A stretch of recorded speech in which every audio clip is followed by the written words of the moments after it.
La réparation de sa pile à combustible lui coûte plus de 100 000 euros. Pardon.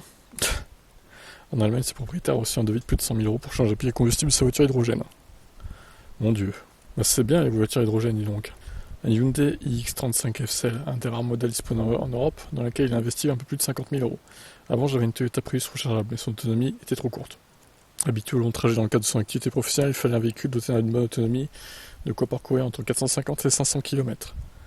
À l'époque, les voitures électriques n'avaient pas beaucoup plus que 200 km. Hors Model S, évidemment, parce qu'il n'y avait pas la Model 3 à l'époque. 7 ans plus tard et après seulement 84 000 km, le message d'erreur apparaît sur le tableau de bord. Sa voiture devient inutilisable. Le verdict est sans appel, la pile à combustible est à changer. 103 764 euros, donc 84 875 euros pour la seule pile à combustible. C'est le montant du devis établi par le concessionnaire Hyundai, auquel s'est adressé Thiel Westberg. Une somme colossale qui représente le double du prix d'achat de la voiture. Interrogé par Bild, Hyundai a reconnu le non-sens économique d'une telle réparation. Un coût que le constructeur justifie par la rareté du modèle, dont les volumes de production étaient bien plus limités que le Nexo. Alors ils disent après dans la note là, un Nexo, le changement de pile à combustible est facturé 40 000. Ce qui reste énorme en fait.